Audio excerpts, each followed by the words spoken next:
everyone. Welcome to That Show with Mahy. My name is Stephen May, and today I am talking to Renee Hansen from Hansen Creative Management. Is that right? If I got that It's name right? Hansen Management now. We couldn't get just Hansen Management when we started, so we had to add creative.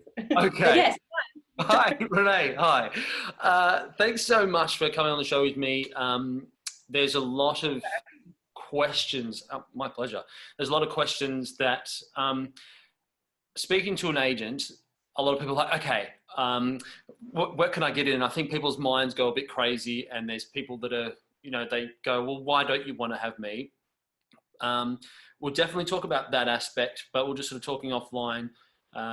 You started out as a performer in the industry, and you're a dancer. Can you give me like your top 2 or 3 shows that you just adored when you were performing? I did Cats for about 1,000 years around the world. So I love that. And as kooky as the musical is, it's got such a special place in my heart. I played so many roles, and it means a lot to me. And I was in Love Never Dies. We were talking about that just before. Yeah. That was a really special thing, watching the creative team on that take such a huge risk with Andrew Lloyd Webber's Baby and revise it and do it their own way. And the magic that came of that was extraordinary to be a part of. What was it like to sort of know that it was being released? I mean, it's on DVD, but everyone's at home now and going, oh, we're going to watch this. Was it kind of exciting, or like just to know that you were part of that and watching it again online and seeing it come out? Yeah, it was cute. I covered Meg, so it was, and I loved doing that. So it was nice to see that and be reminded, oh yeah, that's right. I forgot about that bit. I forgot about that. And we actually recorded it really early. We'd only just rehearsed, and right. Those principles were just put through the ringer, to get that done. But they did such an incredible job. Everyone was so exhausted. And the show continued to evolve after that. Yeah. It was pretty cool. It was all pretty special. Absolutely. And so sort of fast forward, performing, and you've gone, okay, you've made a decision not to perform anymore. And you went into casting. Now, like we said, like that would be so different. How did you get into casting, and who did you cast? Like, who were you doing the casting for to start off with? Well, it was one of those amazingly serendipitous things.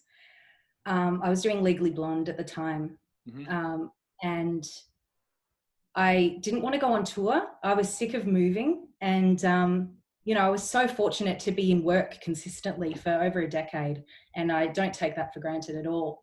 But I just wanted to be able to go to weddings and to have some weekends and nights, and I wanted to be able to have some control over where I was going and what I was doing. So that was my reason for sort of moving on. And I'd been dabbling in, I did an internship with GFO a few years earlier, and I thought, yeah, casting. I think casting is the thing for me. So I just put it out there backstage that I'm actually going to leave after the Sydney season.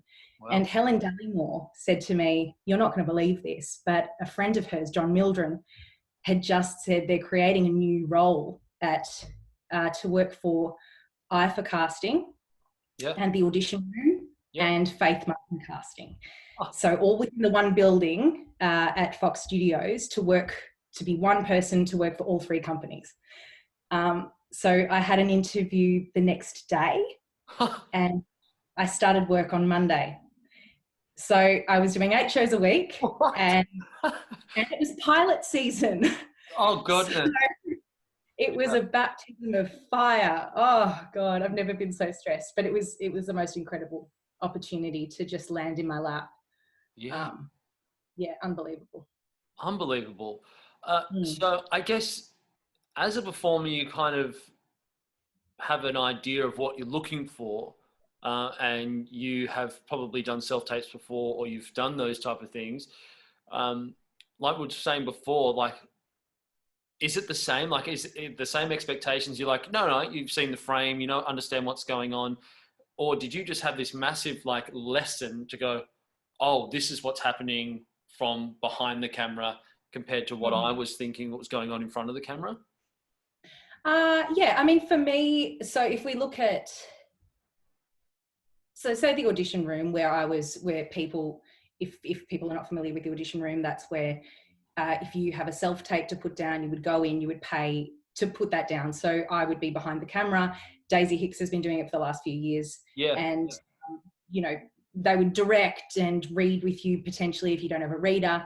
Yeah. So it would be about framing and doing all of that stuff. Okay. When I was working with Faith, I started out as the assistant. So I wasn't behind the camera, I wasn't reading, I wasn't doing any of that. And then by the end of my time there, I was doing all of it.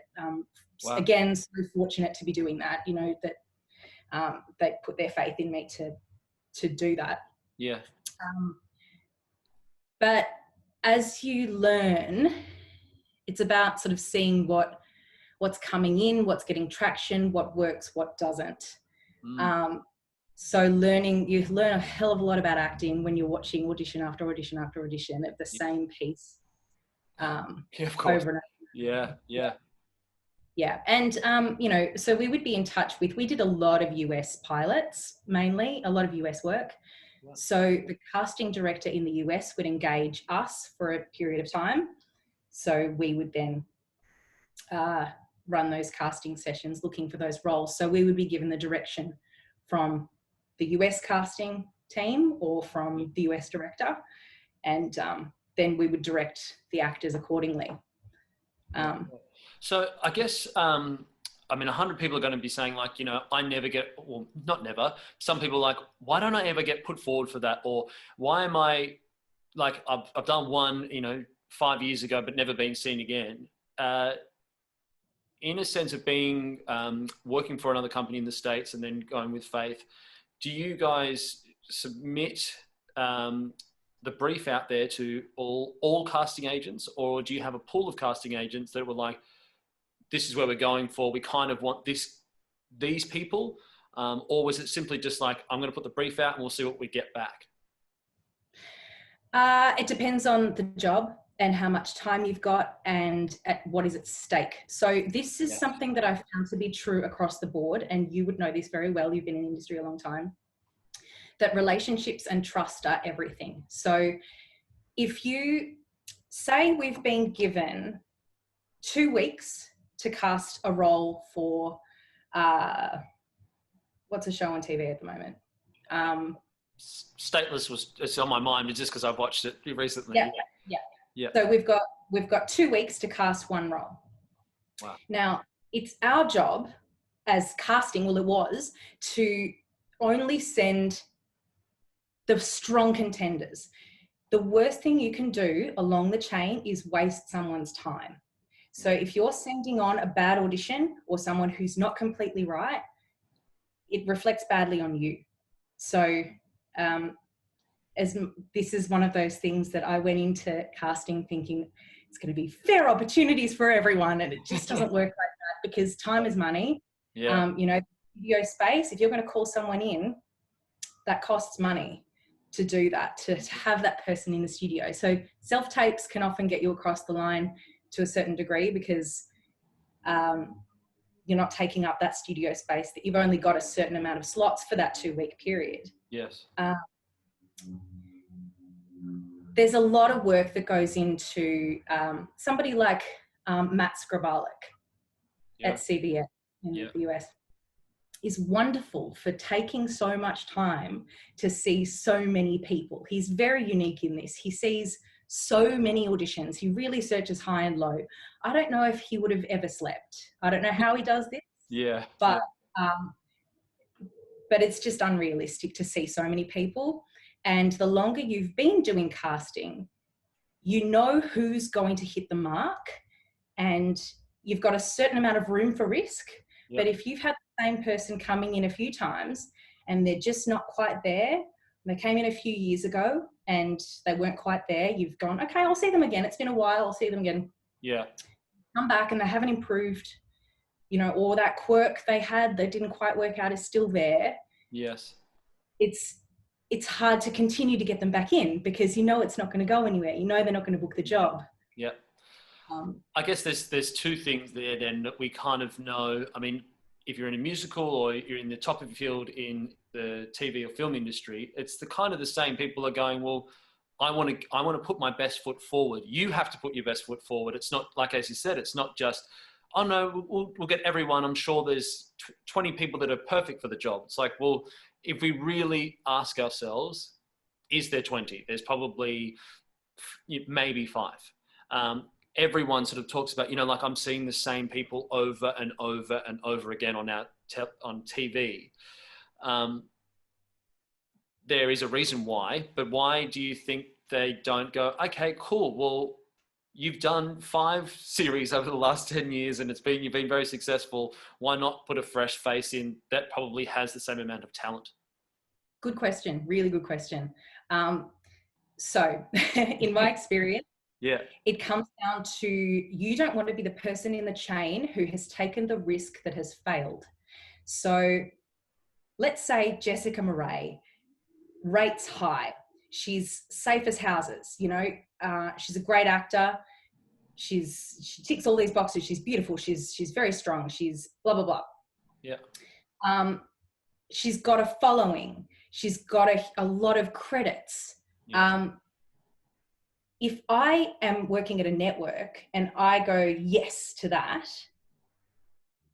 everyone understands. Yep, great. Okay, good. I can put my money into that. I feel good about that. The Australian people will watch that. If it's somebody that nobody knows, it's a risk. Yes. If it doesn't work out, it's a risk. People, the belief is that people will tune in because people know her and she has a following. Yes.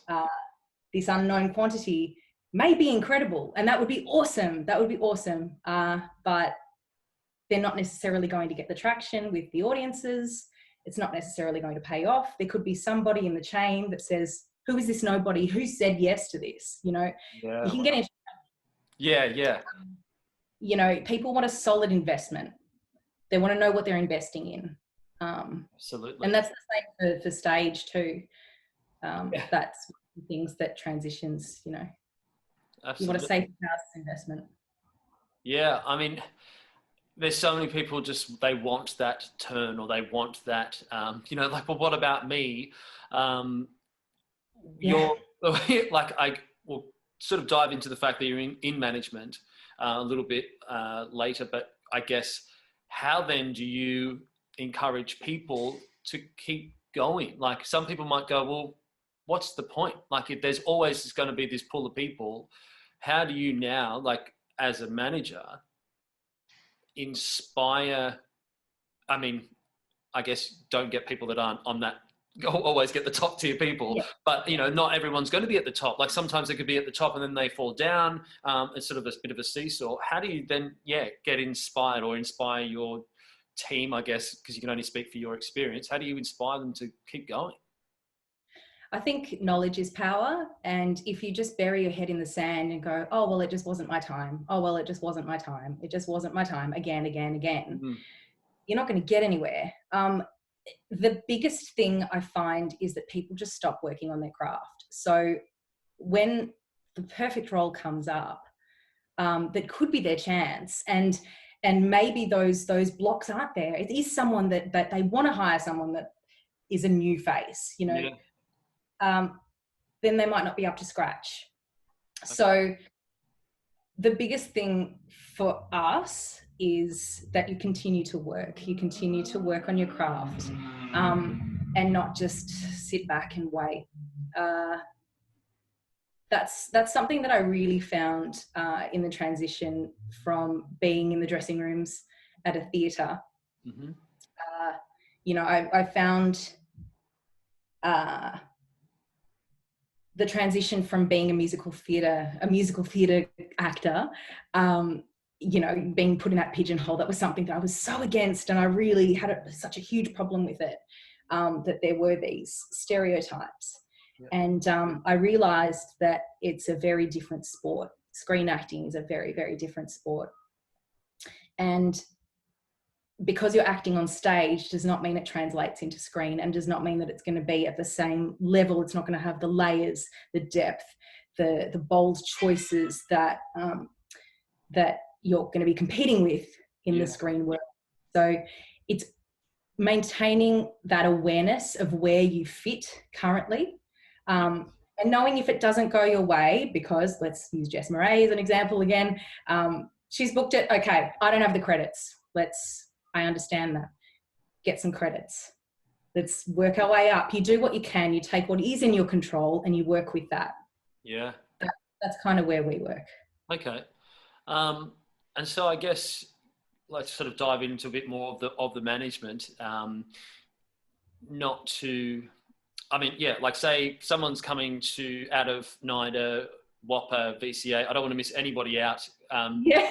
All of the schools, I shouldn't just name that. They're just the ones that I know. All of the schools. And, you know, the list will go out of all these management agencies and everything. Just, you know, I guess a little understanding of what Hansen management is. And, yeah, like what are you looking for? Are you looking for just sort of music theatre people, or are you looking for film people? Or what is, you know, Hansen? What is Hansen? What is Hansen management about? Hansen management. That's a whole other interview. I get the front of your webpage is that you do management differently. Okay. How do you do it differently?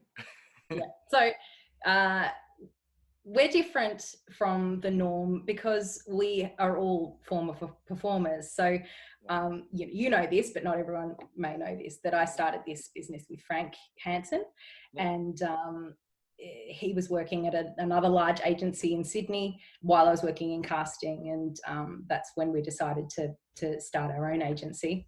Yeah. So we come from the perspective of the performer. So we know when to sugarcoat and when not to sugarcoat. And that's something that I found was a problem for me when I was a performer. I wanted to know the truth. Not everybody does. This is the thing that I've learned too. Not everyone can handle the truth. So you can't handle the truth. Yeah. Yeah. So we come from it. We set out to manage people the way that we wanted to be managed when we were performers. Okay. And I think we've held on to that as well as we can. You know, all you can do is manage the way that you have set out that's true to yourself and the way that you see it being the most successful, the best thing for your client. That's where we came from. Sitting in a pool of people when you're with, like I've been with Morrissey for 15 years, and other people, you know, they've changed agencies along the way. Sitting, like you've sort of said, you know, do the work, go and do workshops, or, you know, keep up your craft. Sometimes you could be sitting waiting for an email or waiting for a call. What's some advice you can give to anybody, I guess, in the industry that has a manager, not necessarily with you guys, but, you know, personally, I'm quite proactive, and I kind of find that I could possibly annoy my agent, or I go out and hustle and I go and, you know, create that work or do a smaller job that might not necessarily mean anything, but gives me just something that I go, hey, I have a little win. What can you, as a performer, you would know, what can you say now as a management, like, just to say to those people, should they call once a week? Should they just send a floating email to saying hi? Or is it just, should I just wait for an email from my manager and be like, no, I'm patient. They trust that they're doing the right thing. Yeah, look, I think it depends on the person. And interestingly, you know, you assume that everybody operates in a similar way to you, and that's not the case. Yeah. Everyone is so different in the way that they want to be managed, in the way that they expect their management to be. I think looking after your mental health just has to come first and foremost. So if you have to just do what you're okay with. Don't call your agent every day. It sounds like it's useless. And you're going to be annoying them because there's only so much they can do for you in a day. You do need to have faith that your agent is working for you. If you don't have that faith, then have that conversation with your agent. You absolutely should have that conversation. You should bring that up with them. Ask, is there anything that I can be doing? Don't ask that every day. Don't ask that every week. But I'm all for being proactive. I just think you have to be proactive, particularly in Australia. There's not enough work to not be proactive. Whether it's looking into doing your own writing, if you're skilled at that, producing, working on your own stuff. You don't need to pay for expensive classes to be doing that. You can even be doing that just the way that we are. We can be working on a script together. I think,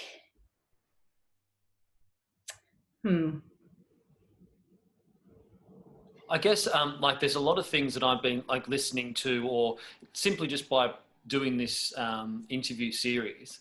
It's like you got to ask some questions within yourself, and we've had time to reflect and figure out what it is. Like, I'm balking at singing at the moment, and I don't know whether it's the stress of the time or I'm just like, mate, you just need to have a chill out with singing. Don't stress about it and get in front of the camera and do that work. There was a podcast called The Long and the Short of It. Jen Waldman, she's a New York acting teacher, Pete Shepard, and he works within the Alt MBA with Simon Sinek, and they ask about finding your why and finding the purpose of what you're doing right now. And is it about your mission to understand why you're doing something? And I guess snowballing with someone that's in management at the moment, why do you want to do it? We probably have to find that meaning before I start going, Renee, why are you calling me? Or, can you speak to this producer? Why are they doing that? Find out your individual sense of purpose. Because that's then going to relate into audition rooms. It's going to go into your self-tapes, how people see you when you're out and about. Why am I having this conversation? Why did that pop up? I have no idea. But I guess they're just things that, we sort of, what advice can you give? It really is now a time to be able to find who you are. I've known you for ages, and I think you've always had a quite purposeful understanding of who you are and what you're doing now with going from casting into management. How important is that to find an individuality of who you are in this industry? Because it's very easy to become a carbon copy showgirl or leading man or character actor. How can you find your individuality that's going to show you a broad scope of being an actor? Well, I think you just need to stay true to yourself. And, we're just talking about, touching on that sort of versatility thing. I think one of the lessons that I learned very early on is that the importance of knowing where you fit.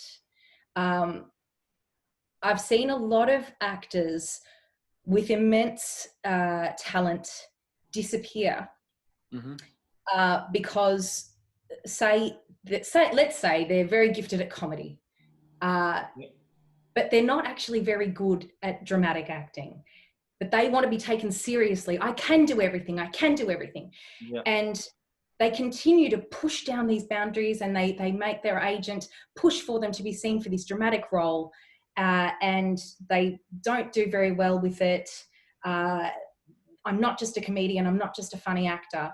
And they end up not being seen again. And if what is really important to you is being a dramatic actor, absolutely go for it. You should definitely go with that, but work on it, But yes, that's work on it. Make sure it's good.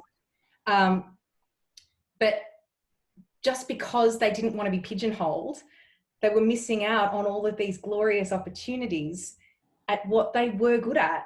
So I think it's not necessarily working against your type. It's knowing where you do fit, and trying to work with it. And if you don't like that, then have that conversation with yourself. I don't like doing this work, then reassess. But don't close the doors before you've had a chance to walk through them. Yeah, Great. I guess to sort of wrap it all up, and sort of bring it back to you guys with the management team. If people are like right now sitting at home thinking, you know, like I want a bit of a gear change or I need representation, what can they do to have a chat with you at the moment? Is that a thing that you guys are looking for? Or, you know, at the end of the year, you've got a bunch of, as I said, graduates coming. You will be looking for new graduates, I assume. What can people do to have a chat with you about that? Well, actually, don't know if there's an email on our website. I should look into that. Yeah. I know they go to Frank. I know that when people write in for representation, that they go to Frank. Yep. We should have that conversation before we finish, because there's yourself, Frank, and Georgie. Georgie, yes. And yeah, we spoke about it offline, but we didn't talk about it here. Can you explain who you are in the company, and Frank and Georgie are? Yeah. Yeah. So Frank and I started the business, and we engaged Georgie as an agent. You know, we've had different people working for us through the years, and Georgie's was, I think, 18 months or something like that.